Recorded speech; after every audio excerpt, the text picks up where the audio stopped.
Hi there, everyone. Welcome to Voices for the Future. I'm Michael Wayne with another installment, another program. I'm here with Anadea Judith. Hi, Anadea. Hello, And, everyone. and our guest today, very honored to have Christina Donnell, who's written a fascinating book, Encounters with Living Language. So I'll introduce Christina and then take it from there. So Christina Donnell, PhD, is a classically trained clinical psychologist, author, and spiritual teacher who studied Eastern traditions and the shamanic energy practice of the Q'ero Indians of Peru for nearly 3 decades. She has experienced a lifetime of what many would consider phenomenal occurrences, including her own near-death experience and deep transcendent states of consciousness. She is the founding director of the Winds of Change Association, a Minneapolis-based educational organization offering programs that cultivate humanity's evolving consciousness. Her most recent book, the one I just mentioned, Encounters with Living Language, Surrendering to the Power of Words, awakens readers to the intrinsic energy of language, where we can experience its multidimensional transmissions, connecting us to the oneness that underlies all of life. Her book provides a riveting account of these discoveries and an invitation for readers to welcome an embodied experience with living language and explore the dormant places within them still waiting to awaken. When this reality enters our everyday life, the capability of growth and flowering of human potential becomes a stronger possibility. And Christina's prior book was Transcendent Dreaming, Stepping into Our Human Potential. Her website is christinadonnell.com. We'll put that somewhere along the line in the chat box. So Christina, welcome. Thank you for being here. So it's a very as you said, I said before we started, you wear a few hats. I said, no, that's not right. More integrated. You said malleable. But really, to start with, since you're trained as a clinical psychologist and you've gotten into this realm of the mystic, the shaman, when and why did your work start to diverge from traditional psychology?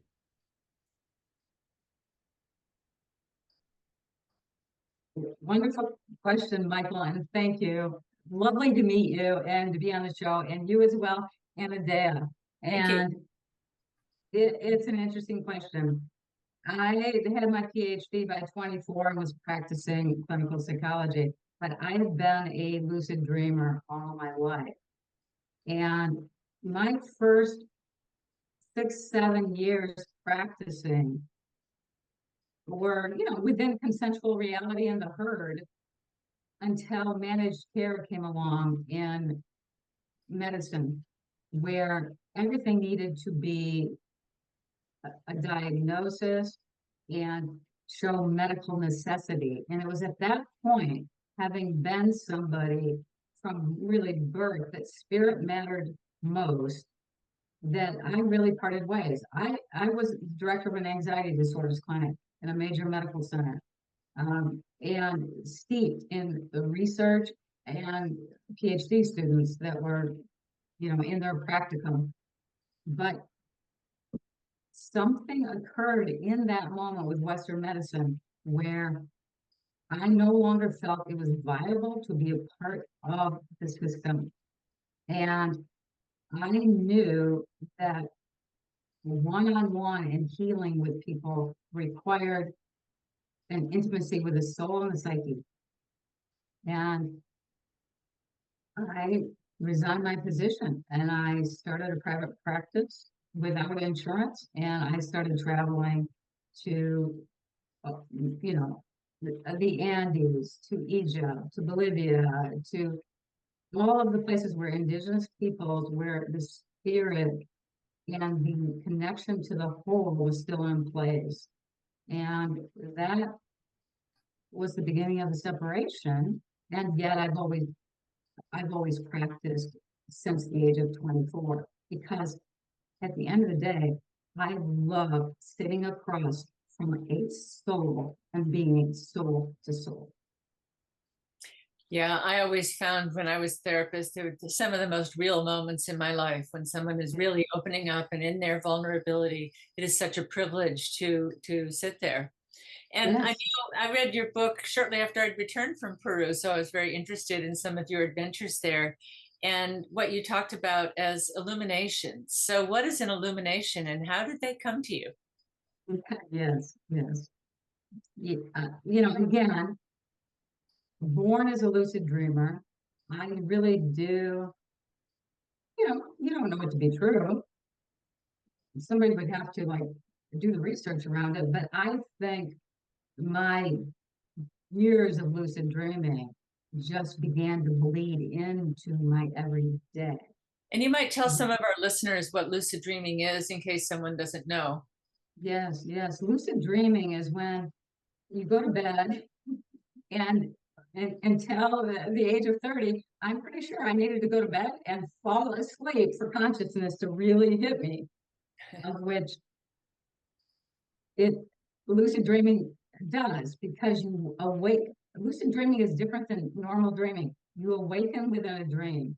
And when you awaken within the dream, there's an increased lucidity, there's an increased feeling of being a part of the oneness underlying the whole of the dream.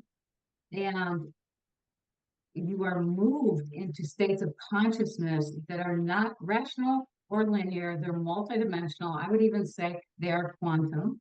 My transcendent dreaming, stepping into your potential, it's very clear these states are quantum. And it happened my entire life.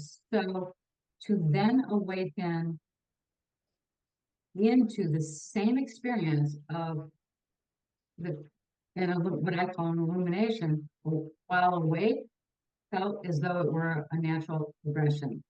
And illuminations come out of the blue, just like a dream comes out of the blue. They're unexpected.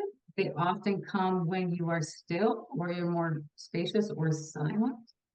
When they come, there is an absolute increase in lucidity.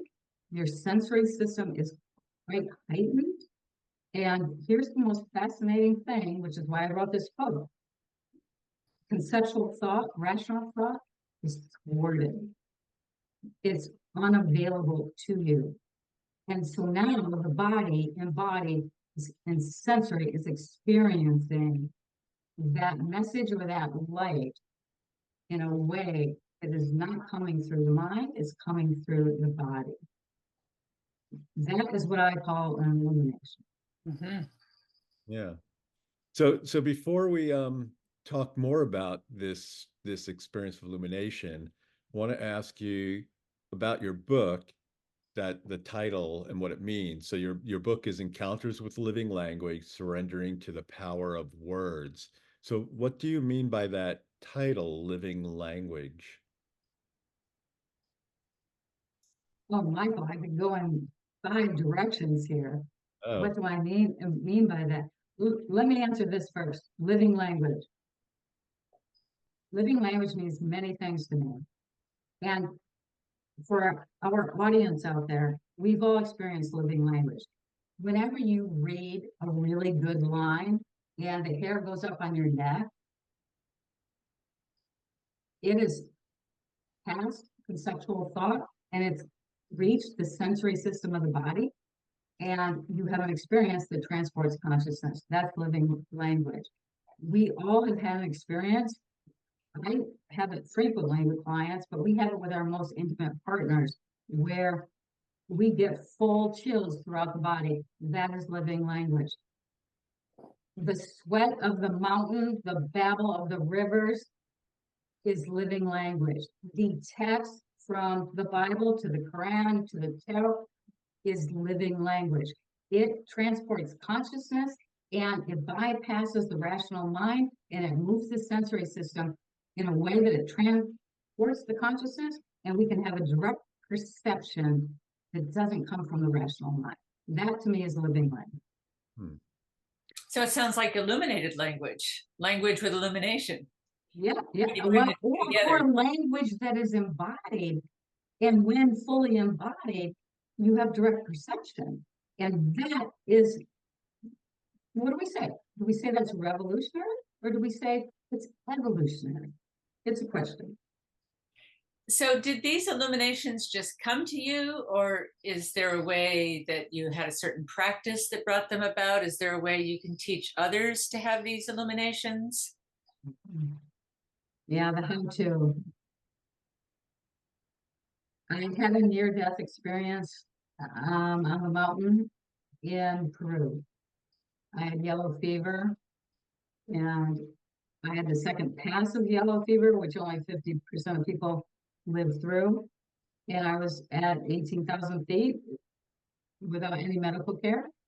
And we truly had a near-death experience. I was ready to leave. I was, it was so ecstatic and beautiful. I felt myself moving up through all the frequencies, ready to leave. And all of a sudden, I hear illumination, hear sound underneath the sound, not a hallucination, sound underneath the sound. I'm the living light, and you are to be a mouthpiece for living language. And then I came tumbling back down through the tunnel, back into my body, throbbing headache. Took me 7 more days to even be able to stand up and get off that mountain and fully recover. Didn't know what that meant. I've always loved genius poets because they can transport consciousness. I had no idea what that meant. None whatsoever. And then I had 92 illuminations, all occasioned by language. I would say living language. Illuminations. Rational mind, conceptual mind, thwarted. And every single one of them I didn't understand. They were absolutely pummeling my somatic sensory body, the receptivity. And so I had the wherewithal to just bullet each one and send it off to my editor of 18 years, who housed and archived all of them. And it wasn't until after the pandemic, I said, okay, I'm going to look at that archive, because I felt as though over a 5-year period of 92, there was a governing aim, and my entire sensory system was undergoing a major change. Mm-hmm. Well, People are reporting they're having a little hard time hearing you. It's a little bit mumbled, maybe a little closer to your microphone. We can try that. Yep, let's do that. Okay, thank you. Christina, the in the sequence of events, the near-death experience was the first event, and then after that, at some point, you had the illumination. Is that correct? Yes, yes, never had an awakening illumination until after that experience. Oh, so Mm. yeah, so that reminded me of it said from the people who've studied near-death experiences that I think it's statistically like 75% or more, their life is never the same.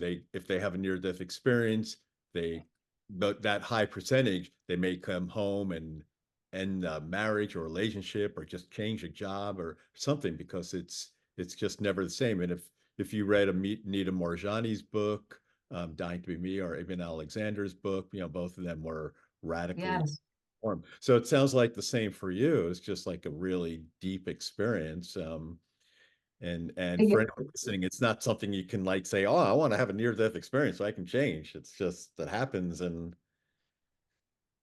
right, right. And I had the near-death experience, had the illuminations between 2012 and 2015. And that entire time, the states of spaciousness and emptiness and recovering, I walked away from keynote addresses. I walked away from teaching. I walked away from the workshop circuit, because during that entire time, while having these illuminations, I didn't understand why they were important anymore. So yeah, there's a transformation that occurs. I can attest to that. Yeah. Now, you had a near-death experience to trigger the illuminations and, stepping a foot into that other world. It sounds like knowledge of that other world stayed with you. And I was asking about, is this something that can be taught to others? We certainly don't want to make others go through a near-death experience in order There to you have this go. kind of awakening. So, are there practices that help this come about? Or is this just something that happened to you or happens, without any of our control, by the blessings of grace? I know people often say, the Kundalini is just the blessing of grace. You can't make it happen. It either happens or it doesn't. Yeah, that is the truth for sure. I would say this. I don't think nature, when I say 92 illuminations with a governing aim, with a shift, I don't think nature is a rogue wave. I think this is a part of humanity's consciousness evolving. And the more interesting to me is, so 2012 to 2015, I had these illuminations, but I was teaching in Minneapolis, in Seattle, and San Francisco communities, what's called a unit of life experience. And I was teaching the how-to to move into the place where the conceptual and rational mind recedes and direct perception arises. You can have unitive consciousness experience of not from the mind, but in the body of the oneness that is underlying the whole. So I have been teaching this for 15 years.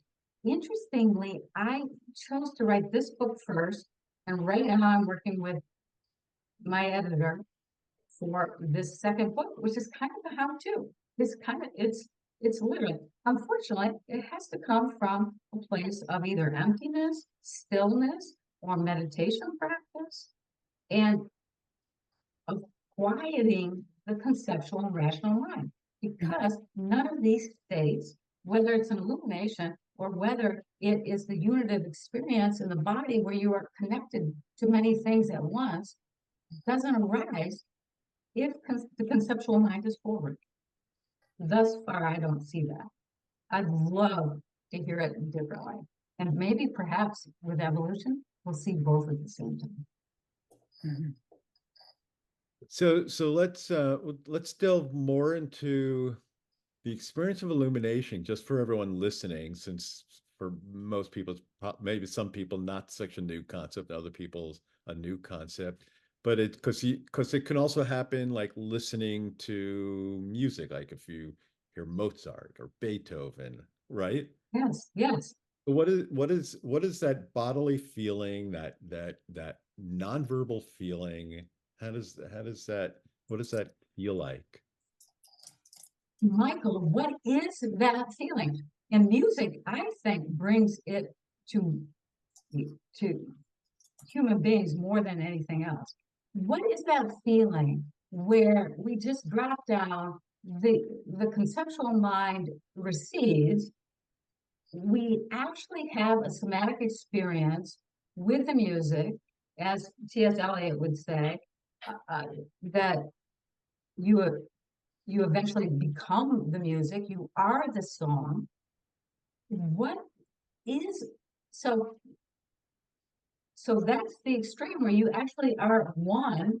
You're no longer in duality consciousness, you're no longer mind in past, present, future. Your consciousness has shifted and you are the song. A lesser experience is the felt sense of it hammering through trap doors that open in the body and the felt sense of the music. So we all have had these experiences, and I'm here to say, I think this is just a possibility of where humanity can go. Mm-hmm. And this is a state of consciousness we can all have. And it takes Yes. people like you to come and speak about it and make it come alive in others. Yeah. Yes. Do you know much about the experience of Kundalini? And if so, I wonder how you might compare your illuminations to the rise of Kundalini. Wow, that's a great question because my first book, Transcendent Dreaming, resulted from Kundalini experience. Mhm. Full Kundalini experience, which just set my lucid dreaming on fire to a place where it was no longer just lucid dreaming. It's why I called it transcendent dreaming, because in every single dream, I became participatory with the intelligence underneath the dream. And I just felt like I was an invisible womb for whatever in the unseen wanted to come into the world. And the book talks about having a dream, meeting the people 15 years later, having the dream, Yeah. meeting them, in the next day in my office. So it showed that quantum entanglement. And I attribute all of that to a Kundalini experience. Everyone defines Kundalini differently. I think Kundalini is an energy that opens our quantum nature and our dimensional capacity. Mhm. And Dale, like you said, yeah, you can meditate for years and never have it. It's given as an illumination is given. Yeah. You can't seek it. It is given. So there are certain circumstances under which it is given by nature, and I don't know what that is part of the mystery to me. Mhm. Mhm. And is the relationship between illuminations and unitive type experiences, which are more like a group thing, like the recent eclipse, like everyone going out and looking at it. Yes. There's almost like a high from it. But is there a connection between those two?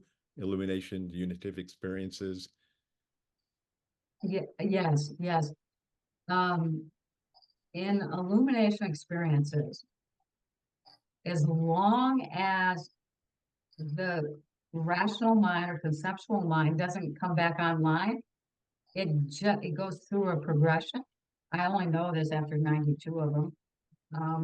And studying them and going, wow, there's a progression here. And um, the English author written in the early 1900s, Jeffcott, talks about this progression in Genius Poets. So it's well documented that an illumination that transports the consciousness into the unitive experience, which includes duality recedes, past, present, future recedes, and you are a part of the participatory experience of the energy underlying the moment as it unfolds. And the only thing that thwarts that progression is conceptual mind or rational mind coming back on board, which I find fascinating. And it's what makes me think this is a possible evolutionary direction that, we know. I don't think it's revolutionary. I think it's evolutionary. This is the reason why. I did an interview with Sandy Sedgbeer, uh, and she quoted some statistics to me. I have to write them down because I'll never remember. She said in 1995, 1 in 500 people were diagnosed with autism. In 2000, 1 in 150 were diagnosed. In 2020, 1 in 36. Wow. Autism we consider it a disorder. We know in evolution, there's always mutation. We know in a spectrum, if it's a spectrum, right now it's a garbage category that yes, there might be vaccines, yes, there might be toxins.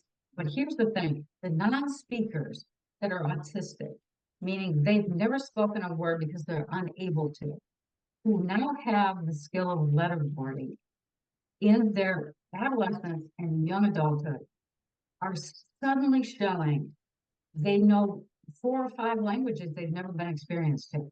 They are telepathic. Unfortunately, they can read their parents' minds.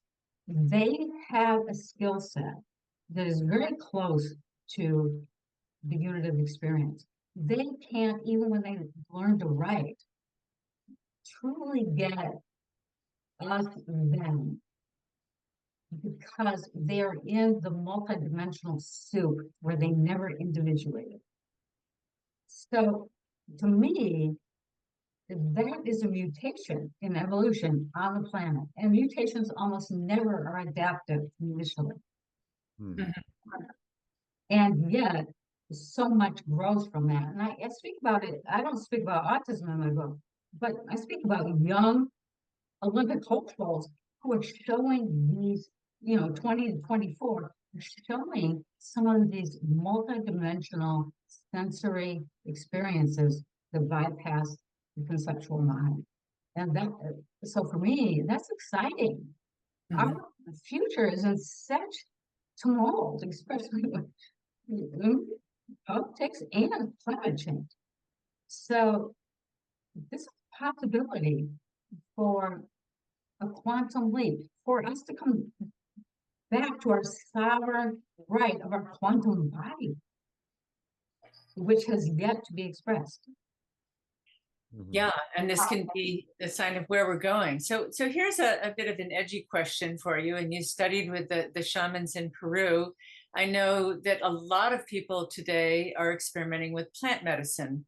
And plant medicines in Peru have never been made illegal. They've been using them for thousands of years. Ayahuasca and Wachuma or San Pedro and various other herbs and experiences.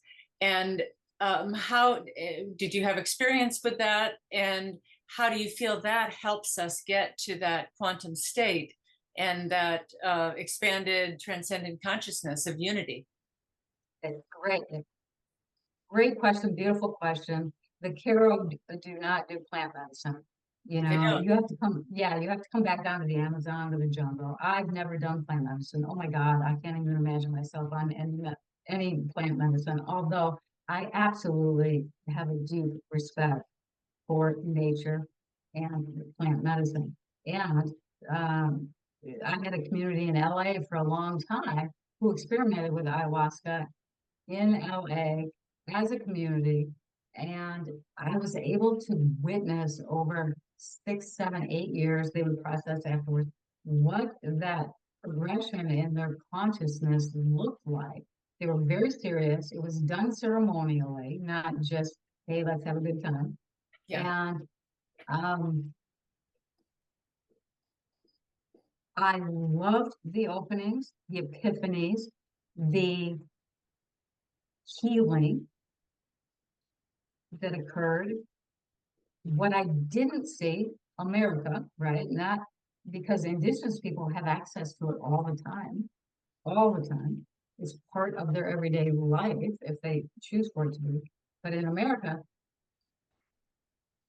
if you're not using it, what I didn't see was the progression and expanded consciousness. Mhm. I saw healing, I saw beautiful things, absolute beautiful things, but not an expansion in, for example, moving beyond duality consciousness to unity consciousness, or entering the quantum nature of the body and its experience and have it hold.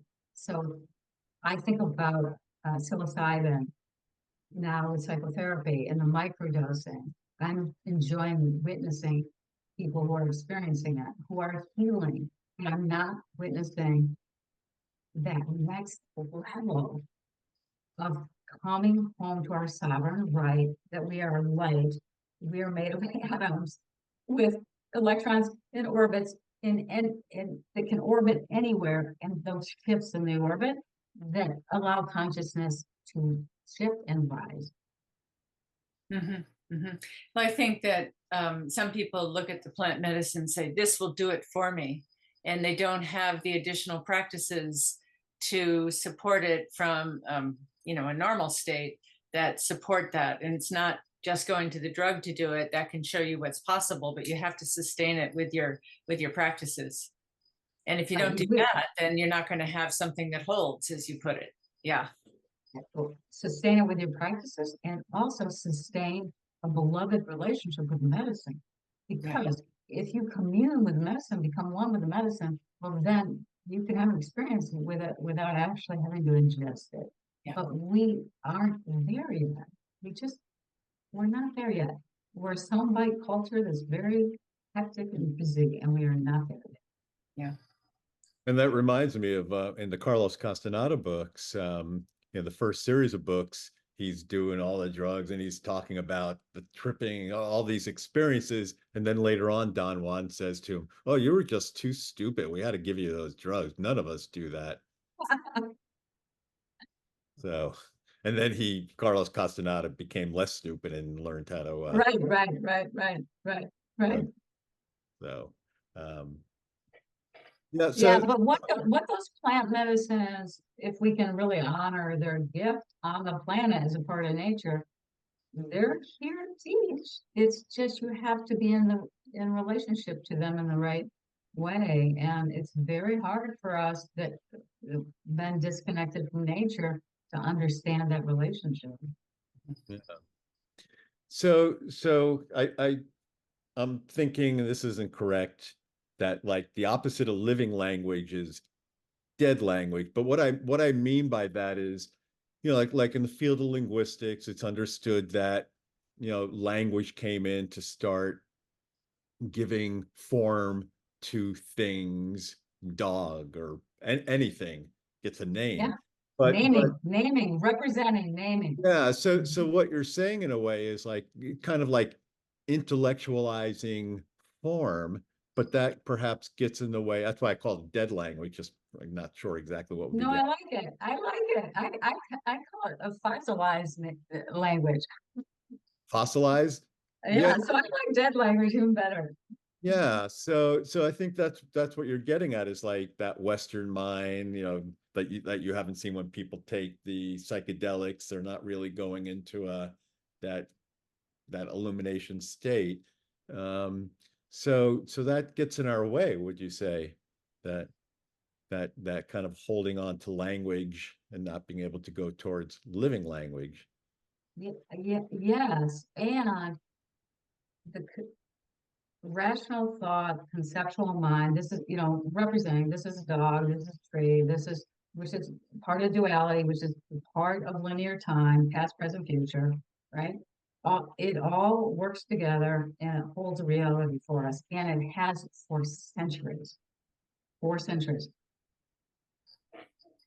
I feel I'm here to say we can evolve beyond that. It's going to be, it will not be tomorrow, but we can evolve beyond that. I think of conceptual thought. I see it akin to Homo erectus, who had this extraordinary sensory animal body that could have direct perception on survival, but absolutely had no thought. And I think about the first, from Homo erectus to Homo sapien, who actually began to have thought. That was a mutation. And I'm sure Homo erectus was like, what are you? Who are you? What are you? And I'm sure in that beginning stage, it wasn't all that adaptive. And I do think in order for us to develop language, which is a beautiful thing in and of itself, we gave up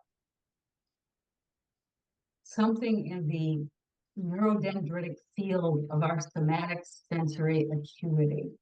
And I feel as though it's already there. It's inside of us. We have this well developed. It's really kind of like eating styrofoam after a while. It's dead. It's absolutely dead. But if we could put the two of those together, our consciousness could move in a new direction. And it would be consistent with quantum physics has been here for 100 years. We have not made a dent in our interiority and understanding that experience. Well, I think in dual consciousness, most of our thoughts are verbal. We have this mind chatter, and it's going, oh, that's a nice color, and I wonder what time it is, and gee, the wind is blowing today, and I wonder what I'm going to have for dinner. And you've got this kind of constant verbiage that is distracting you from direct experience, and it's catching your mind and your attention up. And Beautiful. non-dual experience is often nonverbal. It's Yes. just a direct experience. There's no commentary. It is Yes. direct experience is the best word I can have. Yeah. Yes, yes. And to be there requires stillness, awareness of silence and the pause to have that experience. And the culture is moving away from that at this moment. That is what it requires. It takes that moment to land in the body and not have the mind just on the surface making meaning or representation. Yes, that's right. We have a lot to overcome during a time where we're speeding up. Mhm. Mhm. Yeah, the concept of direct experience reminds me, I mean, that's what Zen is about. It's direct experience. Yes, It reminds me of a saying in Zen that Zen is how it goes, Zen is a person walking all day the moment they take off their shoes. It's just that experience. So Lovely. I like that. I like yeah, that. yeah. Mhm. So it's but and it's interesting. Zen became really popular in the 60s, 70s, 80s with Suzuki, Alan Watts. Suzuki, yeah, yeah.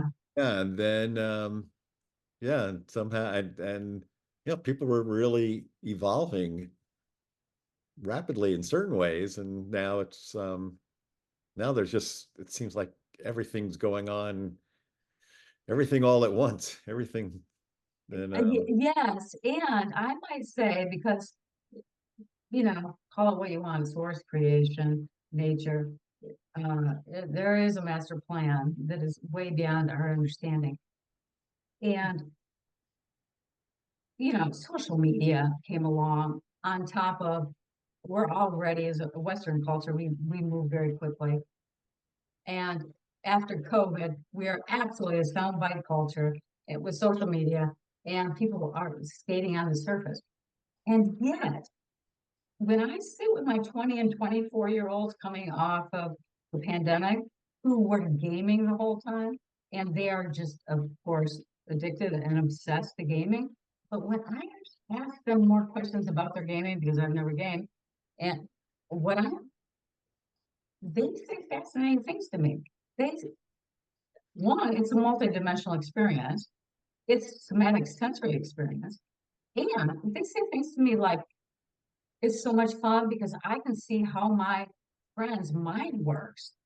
He problem solves in a completely different way than I do. And they're dropping all of that in what I would call an addictive behavior. But I think, nature doesn't care how we evolve.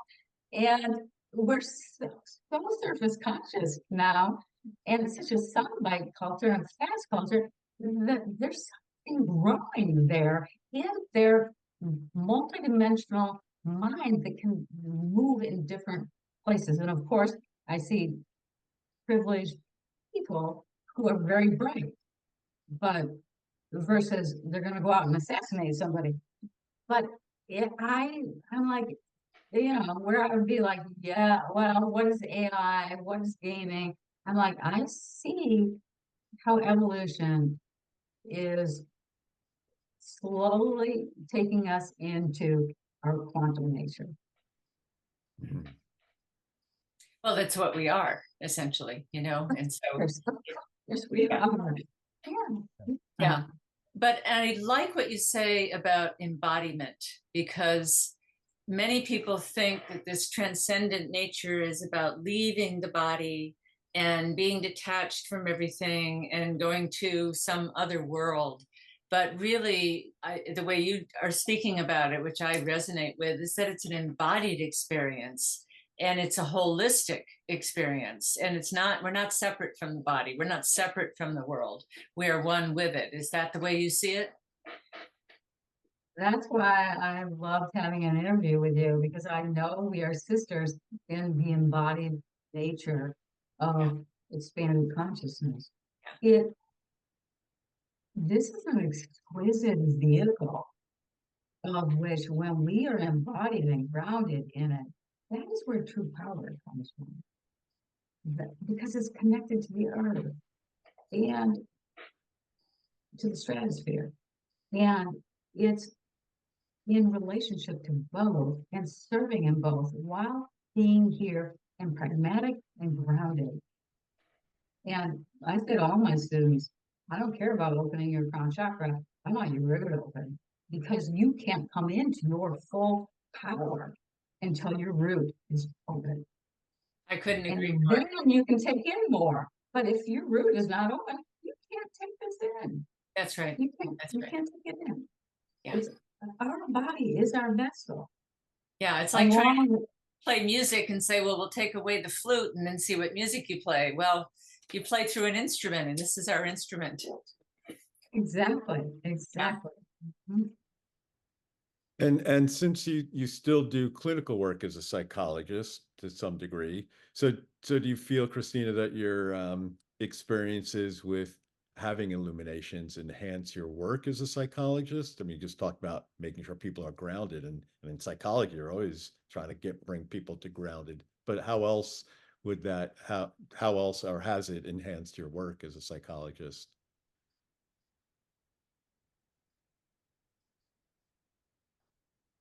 Well, this is edgy. Happened recently. Edgy. Lovely 50-year-old woman. Done yoga all over her life, very conscious. Very healthy, vegetarian, works out 4 times a day. We're sitting in consultation. And she's like, I'm having a health crisis. My platelets were high the last time they were measured, and they're higher now, which often may be inflammation, but you're almost always referred to an oncologist here. And in the moment, an illumination, quantum entanglement, right? I'm like, hang on a second. Tell me again what your father's diagnosis was, because he has a platelet disorder that is in the opposite direction, platelets lower. She tells me about it. But it's been more active. But the illumination, quantum entanglement, the direct perception and experience in that moment came from quantum entanglement. It didn't come from my rational mind and conceptual mind. It came from, she's talking about that, and her father's over here doing this in my mind, and I'm asking more questions because there's entanglement in the DNA. This is what quantum entanglement is. I see it fairly regularly. This is how a mother's intuition knows their child is in trouble. It's cellular, and it's the vibing, and it's moving. Nature moves in cooperation where there is entanglement, and that was revealed in that moment. And because it was a client, I could say that too. I said, I think this is what's going on. Let's see what it's going to be the next time. And my own experience, every time I see quantum entanglement, wherever somebody is having a symptom, it does fall away. It doesn't develop into a full disorder.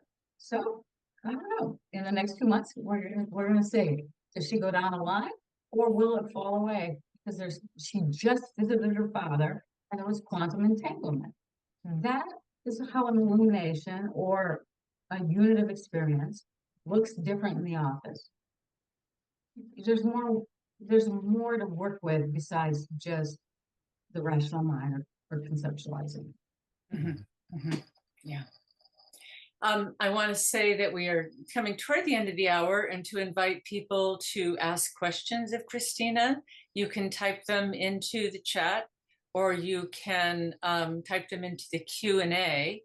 And, we take the first 50 minutes or so for just the interview, and then we let people ask their questions. And there is one question that came in, and I don't know whether it's even appropriate as a question, but you might see it in the chat that someone was interested in doing a journey in LA, and if you have a contact for someone. I don't know, that may be beyond what you want to do in this call, but this is in the chat and you can maybe look at that later. Yes, my assistant that was in LA died of a heart attack 8 years ago. So I can answer that question now. I don't have anyone in the LA area that I could hook somebody up with. Yeah, and I don't live down there, so I don't know anyone there either. Yes, yes. Yeah. So since we, often, Christina, with our guests, we talk about the future. I mean, we have such a different array of guests, and we'll look at current events or what's going on, war and climate change and everything. But I want to ask you, in our crisis-ridden society and world, do you think what you write about, teach about, and have experienced via illuminations have implications for helping us to find our way to a more peaceful world?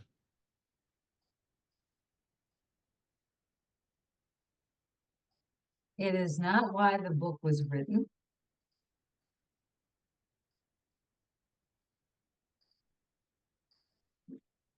I'll tell you something that has been, I've been very curious about it. Since the pandemic, and remember in Minneapolis, we had George Floyd. And what most people don't know with the George Floyd is we had 300 businesses burned. So it's a city that is still recovering with high violence. And then we had the pandemic. And then you have your 20 to 24-year-olds that are behind social emotional learning.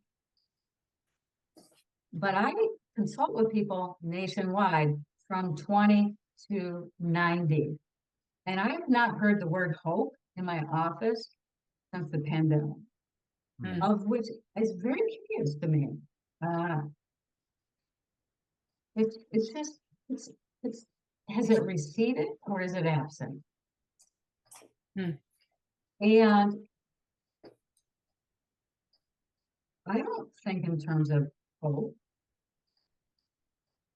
but this is what I know. Nature is exquisitely designed, and it has been for billions of years. It is so cooperative. It so moves forward. Our bodies are made of it. And will our species find that? It's possible. But this is a dark time. With climate change and the division, and what I think is, people say, well, this is the last of the old guard, of greed and power. Well, okay, we'll see if that's true. I also wonder, is it the last of the old guard of the conceptual mind, the rational mind, and weaponizing language and us and them and duality?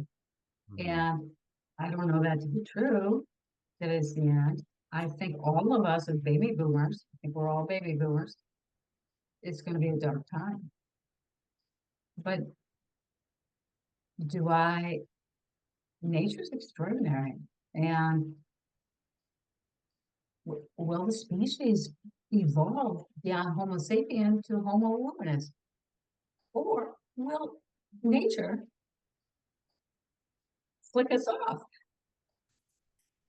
It's not going to happen in our lifetime. Our 20 and 24-year-olds are not feeling particularly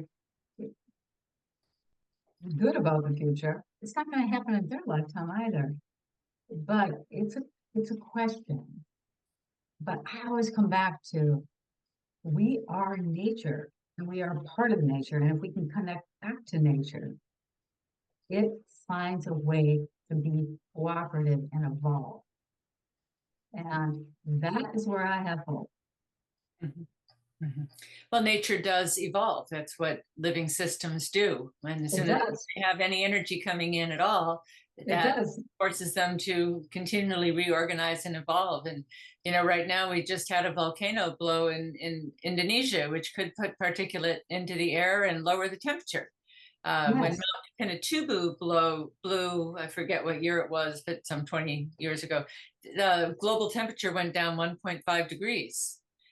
So I've always thought that, if Gaia, the living planet, is self-regulating, a volcano may be one way to cool the temperature a little bit and keep everything alive. So Sure. there's many unexpected twists and turns in the journey of civilization and nature and whatnot. And yet underneath is this underlying unitive consciousness that more and more people are talking about, and overcoming the illusion of separateness and understanding that everything is connected in one, and having these experiences, whether they're brief or lasting. There's more and more people waking up, and that, Yes. to me, is hopeful. It's important. I think it's important to sow these seeds of consciousness because they are the true seeds of nature of which we are a part of. Mhm. And we're just going through a rogue wave time, Mhm. of which has been going on for centuries. This is not unique. It's the nature of human beings and the species as we move forward. Mhm. Yeah, well said.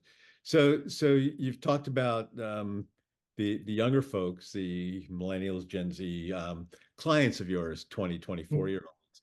And you were telling us beforehand that a big issue for them is purpose, their purpose. So what is that all about, that they're having, from what you see, this challenge to find their way and purpose? Yes, yes.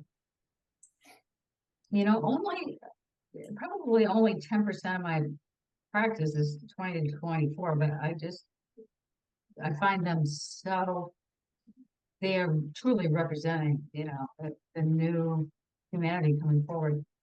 I think that the difficulty with purpose for them is we as baby boomers absolutely were set up on the fundament of purpose, success, ambition. We are the first generation that worked a 60-hour week.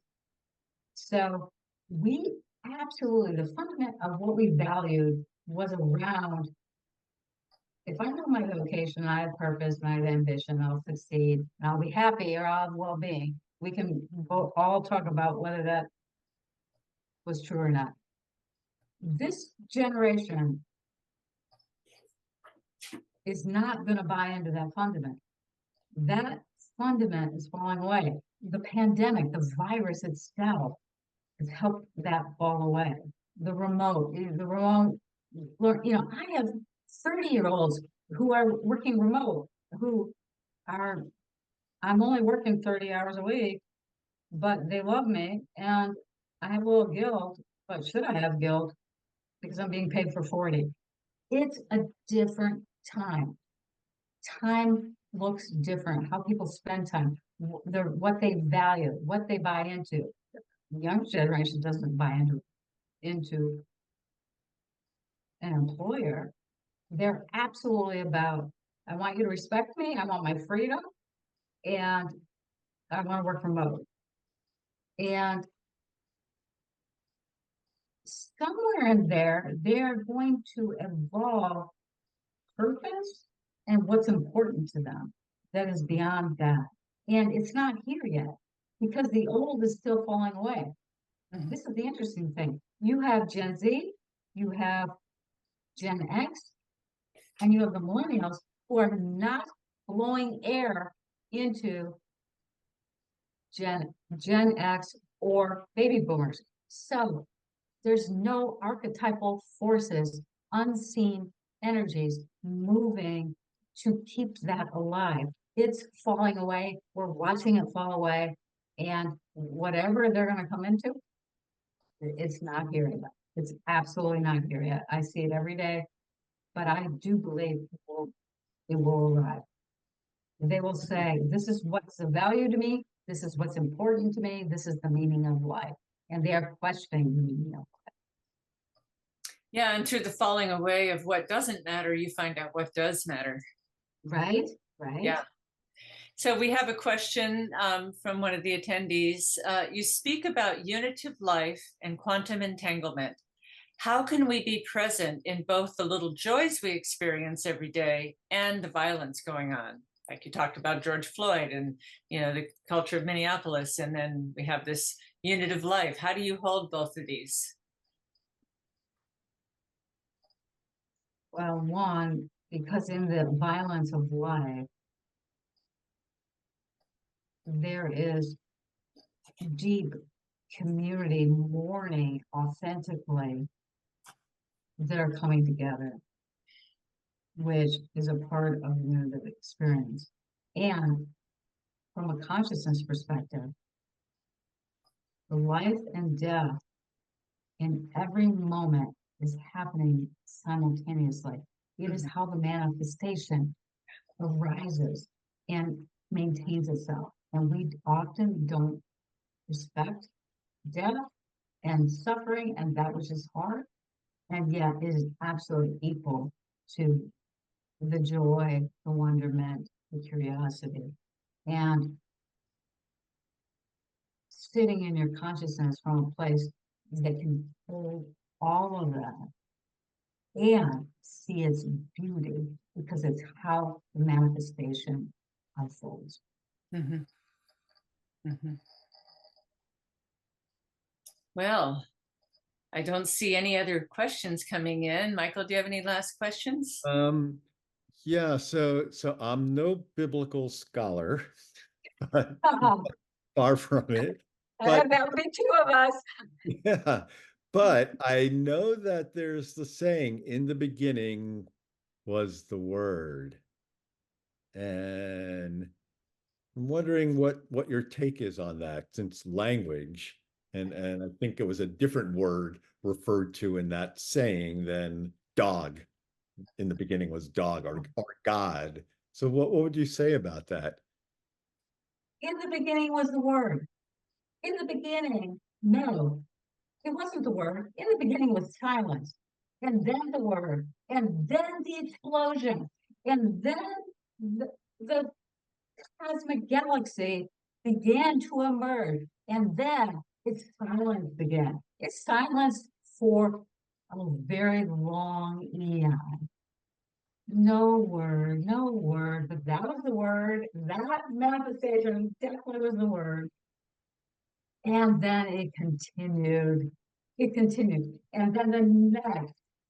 And pretty soon we have beautiful earth, explosion of earth, and it quiets into the silence. The emergence of rises is silences.